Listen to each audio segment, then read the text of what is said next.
Can you read the slides? Does this work? Okay. Great, this is awesome. They finally fixed this stuff. I think they fixed this for Zoom. So right now I'm using a program called Streamlabs OBS, which is what you use for, if you're some nerd streaming GTA on Twitch, getting paid somehow, apparently. I don't know how you get paid to play video games. It's awesome. But I use Streamlabs, and so I use that when in my other courses, I stream my lectures on YouTube. But now I put this through Zoom. And when I initially started doing this, the slides were very blurry. So I think they changed all of this because everyone's using Zoom now.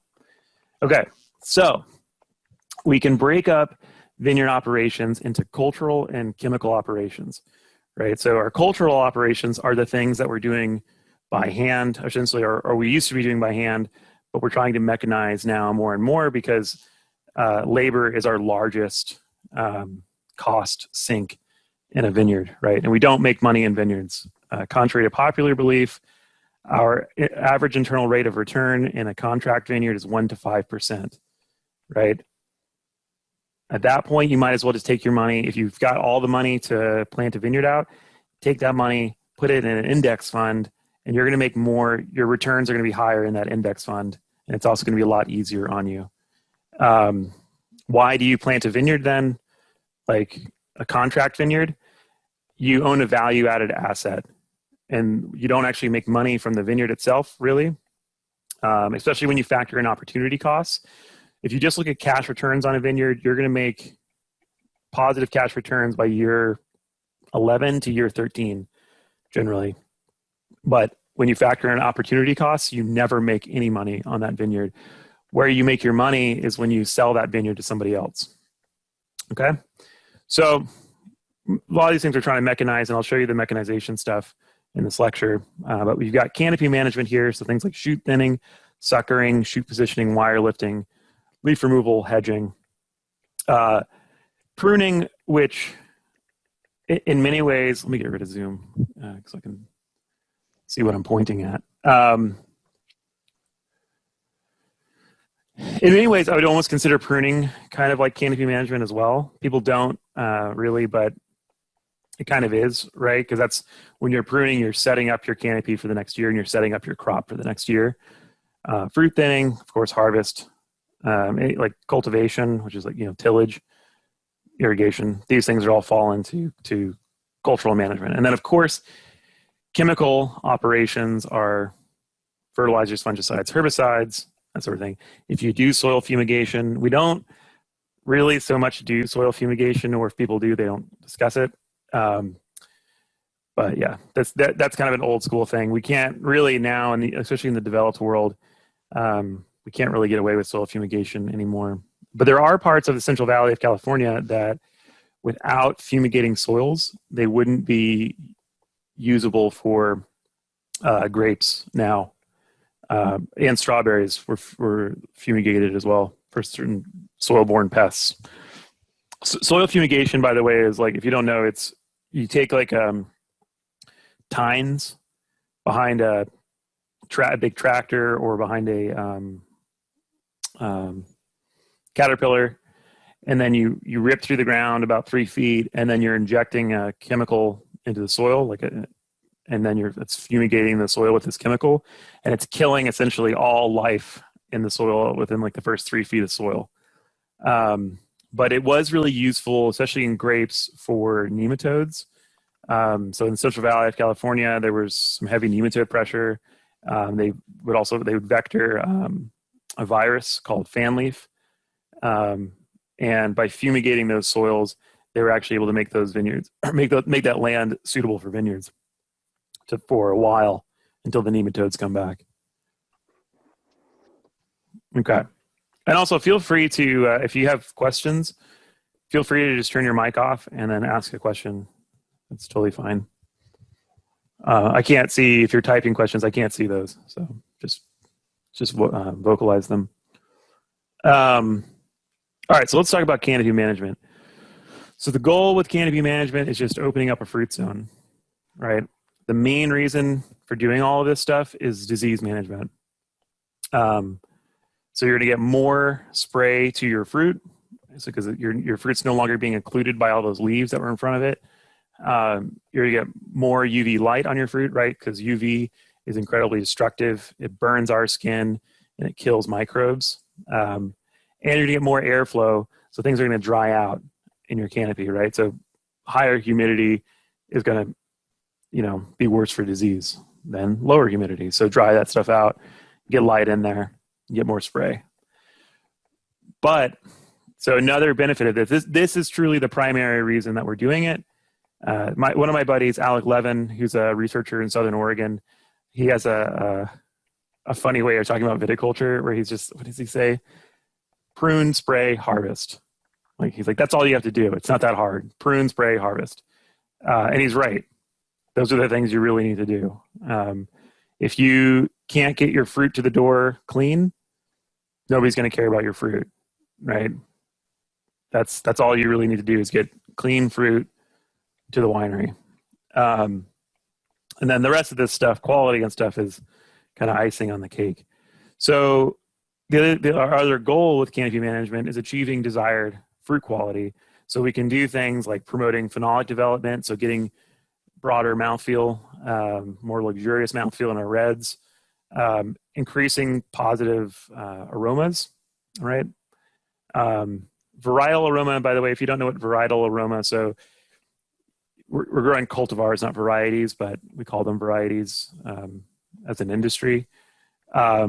Varieties have like their own kind of unique fingerprint in terms of aroma, except for Chardonnay, which like smells like nothing, which is why Chardonnay is considered like the winemaker's grape, because you get all the aroma from the processing, not from the grape itself, unless it's one of the Muscat clones. There's a clone of a couple clones of Chardonnay that we call Muscat clones, and they actually have aroma. They have like terpenes. They smell like kind of like muscat. But varietal aromas are the fingerprint aromas of the grape, right? So we can increase the positive varietal aromas in general if we open up the fruit zone, and decrease negative aromas. So like methoxypyrazines in the Bordeaux reds, right? So methoxypyrazines are the green bell pepper aroma that you find in Cabernet Franc, Cabernet Sauvignon, Merlot, Carmenere, Sauvignon Blanc. If we open up the canopy a bit, we can get rid of those. We can modify acidity through canopy management. If we heat things up, if we get more heat on that fruit by getting more light on it, the malic acid will degrade faster, and the acidity will go down. But conversely, we may not want to do that, right? We may want to retain some of our acid. We may be growing in California, or we may be growing like bubbles, and where acidity is incredibly important, and we want high acids. Then we're going to leave more leaves and stuff and shading in front of that fruit, and enhancing ripening. And again, this may be something we want to do, may not be something we want to do, but we can modify the rate of ripening. All right. So shoot thinning. So this operation starts at about 2 to 6 inches of growth. Well, it starts at about 2 inches of growth, and goes until about the shoots are like 6 inches to maybe a foot. If they're a foot, that's a little too long. In this operation, we're trying to remove what we call all non-count shoots. And non-count the count shoots or count buds are the buds that we leave at pruning. So we're like, okay, we're going to go out and leave 18 buds per vine. All right. But then there might be other buds that push than those 18. So you might have secondaries pushing or tertiaries. Remember that the grapevine, the bud is a compound bud. So those would be non-count shoots. They're not truly they are latent buds. So these are just like buds that will exist like on the cordons or on the trunks, or like in the head of the vine that'll just push out of nowhere. Like you won't see the nodal position, but you'll see a shoot pushing out. We'll get rid of that stuff. And then we are also maybe removing suckers at the same time. Sometimes you'll see that operation combined, suckering and shoot thinning. Yeah, so then leaf removal. This operation generally occurs after bloom. You can do leaf removal early, before bloom, but in general, if you do that, you're going to experience a yield diminishment. So if you do it pre-bloom, flowering is going to be impacted, and you're going to have less berries per cluster than if you did it after bloom. This is, let me see what this is. Yeah, so this is showing NO is no leaf removal. MED is post-fruit set leaf removal to a medium extent. High is post-fruit set leaf removal to high extent, and then PB is pre-bloom. Let's go to 20. I guess they didn't put pre-bloom until 2013. Let's look at 2014. And then let's look at just yield per vine. But you can see here, no leaf removal. So anything with a letter by it, here, this is how, like, stats, this is how you read stats. So if you've got the letters, anything that has the same letter is statistically essentially the same, right? So these yields are basically not significantly different. So between medium leaf removal, high leaf removal, post-bloom, you really didn't get a yield diminishment from no leaf removal.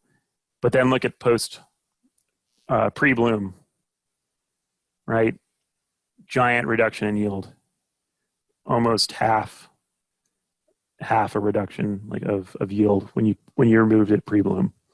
Okay, there is some value to doing pre-bloom leaf removal. So you're going to hinder fruit set, and it's going to make your clusters a little bit looser. And like botrytis and those summer rots, the level of infection is basically directly correlated to how tight that cluster is. So if you loosen the cluster up, there's a chance you're probably going to have less disease pressure, at least in terms of botrytis. Yeah, leaf removal can be done by hand or machine. In general, most of us are doing this by machine at this point. The machines are pretty cheap.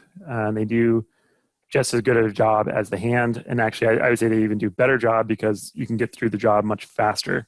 And this is a time-sensitive operation. Hand leaf removal takes about 20 hours per acre. That's 20 total man hours on a modern U.S. like spacing vineyard. So like kind of 8x5, 7x5 spaced vineyards. But machines, we can do this in about 3/4 of an hour for every acre. So yeah, it pays. The machines pay themselves off like really rapidly. So even if you have like a 25-acre vineyard, the machines are about 25 grand. The machine will pay itself off on a 20-acre vineyard in like 3 or 4 years. It's pretty quick.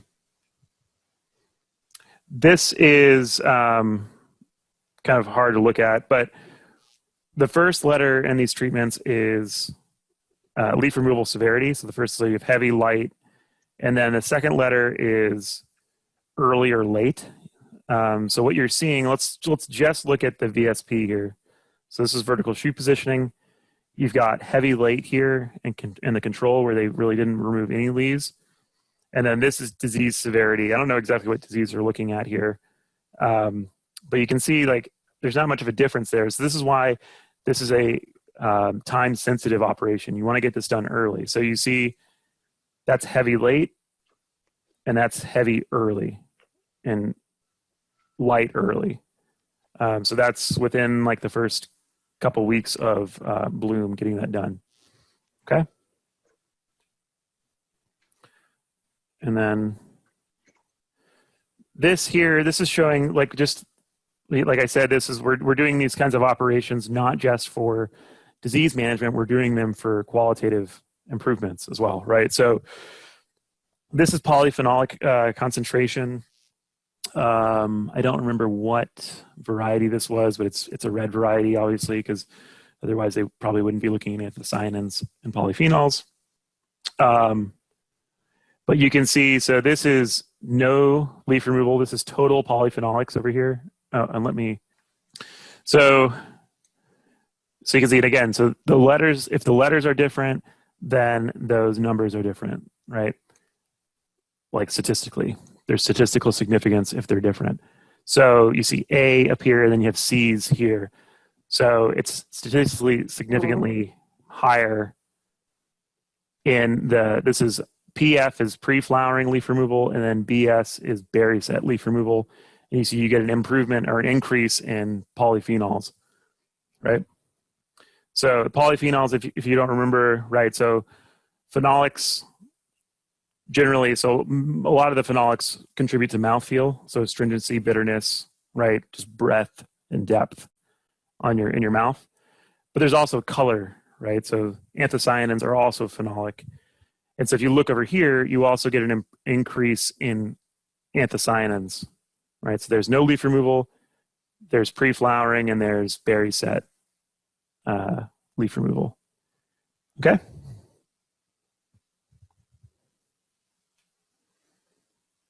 Let's see if I can get this to move.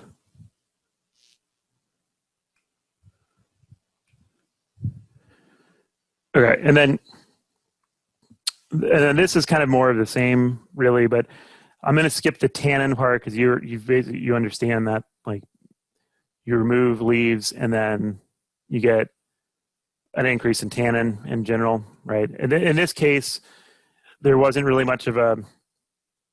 This is LRBF is.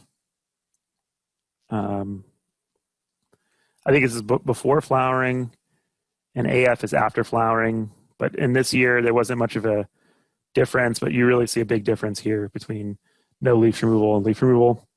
Big increase in tannin. But what's really interesting is this one down here. This is methoxypyrazines. So this is in Merlot, right? And so methoxypyrazines, again, are the green pepper aromas. And you can see a big difference between the concentration of methoxypyrazines in the control versus the leaf removal treatments.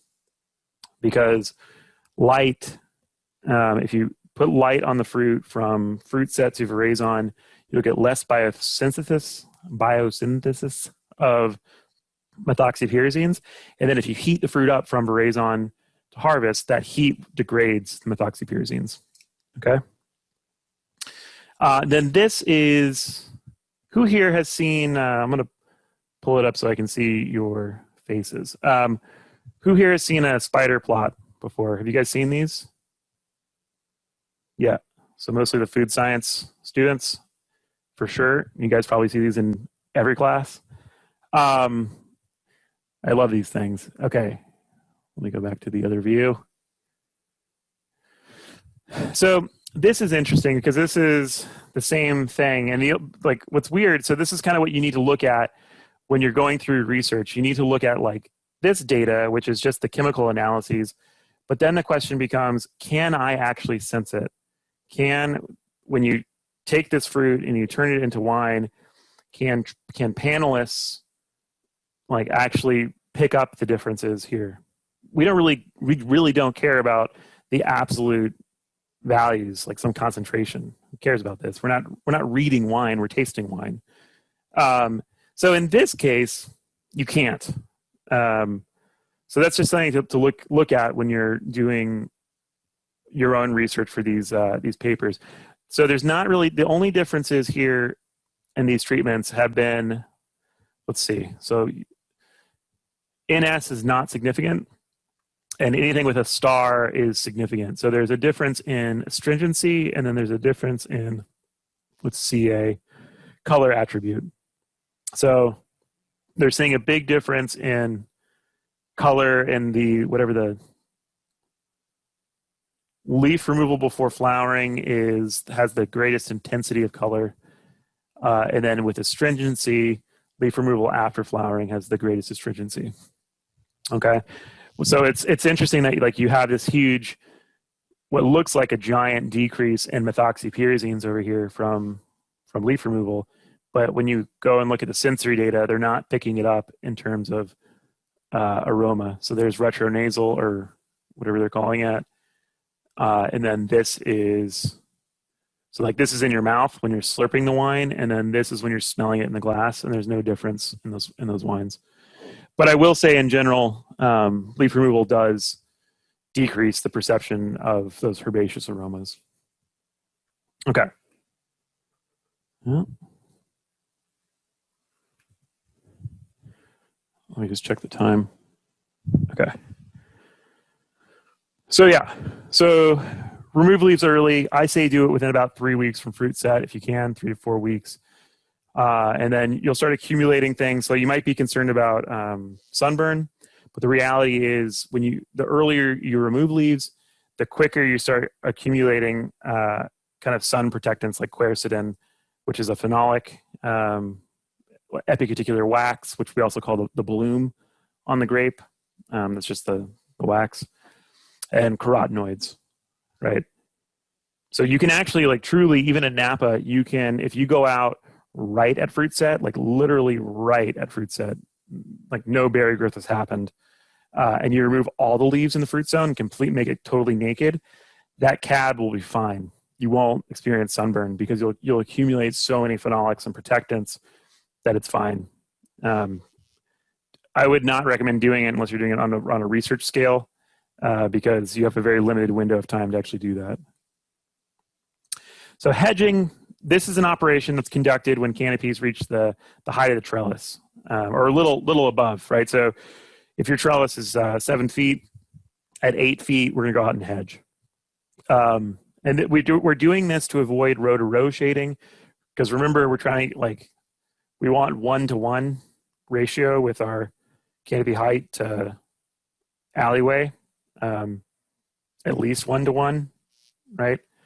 And we're also trying to avoid shading in the fruit zone. So if it just goes up and then, like if you're on a VSP and the canopy just goes up and then drapes over, right, that's going to kind of defeat the purpose of a VSP. So a problem with hedging is if you do have a ton of vigor in your vine and then you go and hedge it. So remember that shoot tips are massive carbohydrate sinks, right? So the vine is producing a bunch of carbs, and then it's partitioning those carbs to sinks, right? Those shoot tips are big sinks. So then you get rid of those tips, and then the vine's like, well, I've got a bunch of carbs. Where am I going to put them? It's going to put them in lateral shoots, right? So when you go out and hedge, like in Oregon's relatively vigorous. When we hedge, we get lateral growth right afterwards, especially here too, because here's remarkably vigorous. Oregon's like, it's vigorous. This is next level vigor here in New York State. So that can increase congestion in your fruit zone. So you got to be aware of it. And then if you do end up with with lateral growth, you got to go pick them out. These are what hedgers look like. They're just spinning blades, like out in the open. A little terrifying. So there they are mounted on the tractor. They can come off, and they can fly back into the tractor. One of the suppliers once told me, like, oh yeah, no, it's all designed to like be totally safe and it's fine. But a buddy sent me a photo once, and it was a blade. He had hit a post. They had like full round wooden posts in their vineyard, and the blade had hit it and broke, and then flew back, and it went through the windshield and then into the top of the cab, like next to his head. So can happen, apparently. This is an interesting method. This is something that folks were looking at here at Cornell. They were looking at it because it was being done in Alsace, in other parts of France as well. I saw it done and a little bit done in Burgundy. But it's called palasage. So rather than hedging, you can actually go out and lay shoots down on the top wire and just tie them up to the top wire, which of course requires a bunch of money to do this because you're just putting labor out in the vineyard now. So we're not trying to add more labor in general in our vineyards. But what's cool about doing this method is it reduces your lateral growth. So you have way less congestion in the canopy that you then have to go ameliorate. But also there is evidence that suggests that potentially you get longer rachies. So your berries your clusters kind of elongate a little bit and maybe get a little looser and a little less susceptible to disease.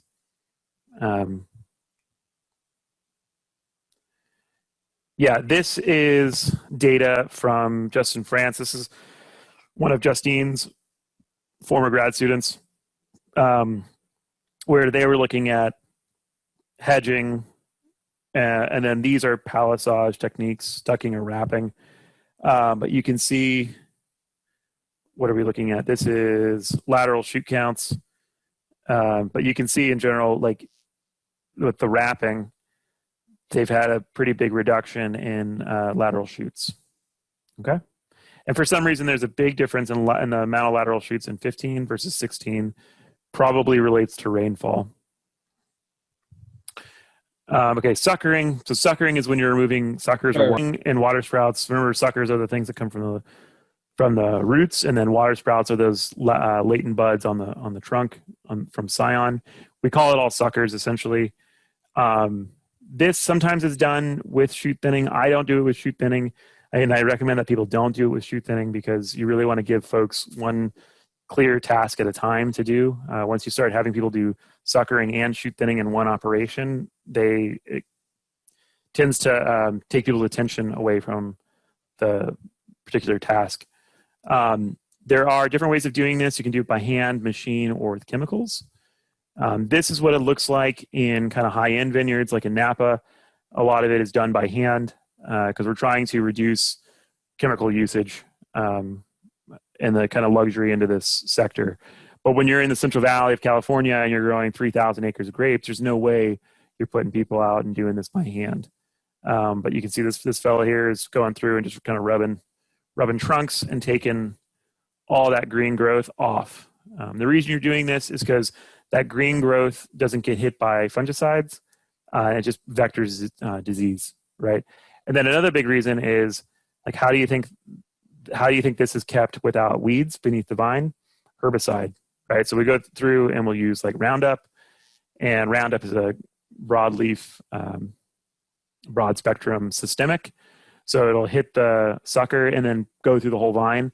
Then your whole vine looks like and all messed up. So you got to get rid of those suckers. You can do it with machines. This machine here has these whips that go through and it just whips off the suckers. And then this is a video. It'll show you the machine.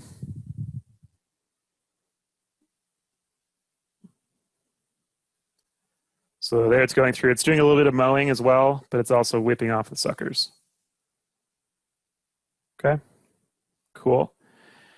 Like I said, we can use herbicides to do this. So this is a broadleaf contact herbicide. We just go through and spray it on those suckers and they fall right off. This is how most suckering is done in the wine industry in the United States. I don't work in that side of the sector. I work in the luxury end of the wine industry. So when I do it, we do it by hand. But most of it is not luxury.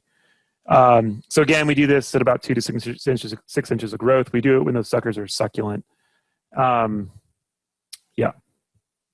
All right, so pruning.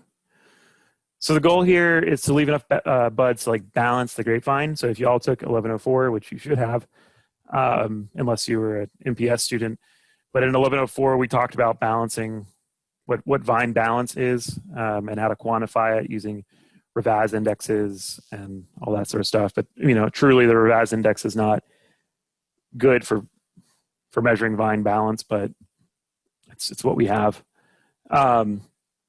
But our goal is to achieve balance, so it's to achieve the desired leaf area to fruit weight ratio. So in general, this is for every one square meter of leaf area, we can ripen 1 kilogram of fruit.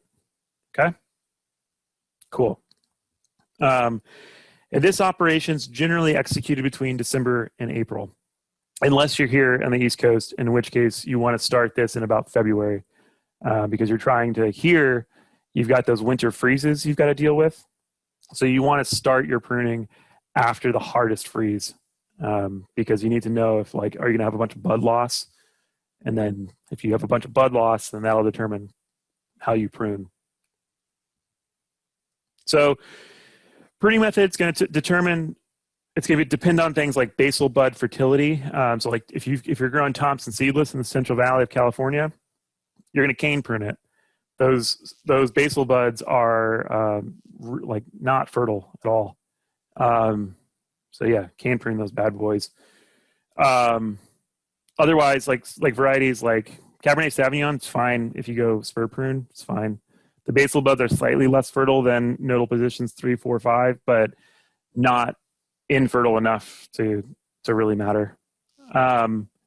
Labor source and skill, right? So in Central Otago, New Zealand, the labor is limited. especially during pruning. So our labor in Central Otago comes from mostly backpackers. So people that are just there on holiday, mostly from Europe. They have no background in vineyards at all. So teaching them to do cane pruning is a little bit tough, but spur pruning all day. So we spur prune a lot of that stuff. Yeah, financial things, it's cheaper to spur prune. Potential freeze, right? So you could spur prune here in the Finger Lakes, but the problem with doing that is if you get those hard freezes, then those cordons can crack and die back, and you're left with nothing. So that's why you see cane pruning here. Check the time again. Okay. So I'm going to kind of power through this, but spur pruning, yeah, you can leave more buds per linear foot than cane pruning. So if you need to attenuate vigor in your grapevine, you want to maybe start thinking about spur pruning as opposed to cane pruning. Easy to mechanize, it's cheaper. It does require a lot more cuts than cane pruning, and that opens up your grapevine to more trunk disease. Because a lot of those, we get fungal diseases in the vascular tissue, and those fungal diseases will enter through pruning wounds. So there's more potential here for that issue. And also, again, there's an opportunity for winter damage with cane pruning because it's basically a trunk extension, or with spur pruning rather. This is how it looks. So you go through, you partially mechanize it. So you've got over here, this is the machine that goes through and chops up like half your shoots. And then you just go through and you make your spurs by hand, and you remove these like 1 foot shoots. Okay. Cane pruning, less buds per linear foot than spur pruning. It's potentially a less dense canopy because you have less buds per foot. It's a lot more expensive. It's about a third more expensive than spur pruning. Yeah. If you've got, like I said, if you've got varieties with infertile buds like Thompson seedless, then you're going to use this. And it's not easily mechanized. There is a way to partially mechanize it, called the klima. But in the interest of time, I don't know if I'll show it. No, I'll show it. This is the klima. This is what's called a vine stripper. So you go out, you make your main cuts. I'll show you. You make your main cuts. It picks up the wire, and then it feeds all the trash through the klima and mulches it, and then leaves you're leaving 4 canes on the vine that you can then cane prune to. But it's doing brush removal for you. Okay, cool. So timing, anytime between leaf fall and bud break, really. On the West Coast, we can just start this. We can start pruning in December is generally when we're gonna start it because we don't have to deal with winter injury. Just real quick. So in general, we're gonna get this done between December and kind of March. You're gonna get done before bud break. I'm gonna move through this real quick because we don't have much time. About 4 minutes. I will move through this. This is about delaying pruning and stuff. So if you look at this slide, you'll see what can happen. So they've got hand finishing. This is about doing double pruning. You can do a technique called double pruning where you prune, you don't prune all the way. You leave a lot more buds than you would need. You let them break bud, and then you prune back all the way. And if you do that, you can delay phenology. And that's useful for protecting yourself against frost, right? So you can give yourself a couple extra weeks in the spring when you might experience a spring frost. I'm going to move through that. So harvesting, right? These are the goals for harvesting. Get the fruit on time, get it there clean, only deliver fruit, don't deliver, this is what we call MOG, material other than grapes. This is a very common phrase. So you don't want to deliver things like whole grapevines in the harvester. That sometimes happens. I've seen it happen. I've seen an entire grapevine go through a must pump before, which was super exciting. And just maintain fruit quality. So you can do things by hand or you can do it by machine. By hand, it's going to be very expensive, about 1,500 to $2,000 an acre. Machine harvesting, very cheap. If you get it, this is contract pricing here. So you get a contractor to come in, it's going to cost you about $380 an acre. So yeah, hand harvesting varies by tonnage. We pay for hand harvesting on what's called a piece rate. So the folks harvesting get paid per bucket that they harvest, essentially. Or unless if they harvest as a team, then they'll be paid per harvest bin.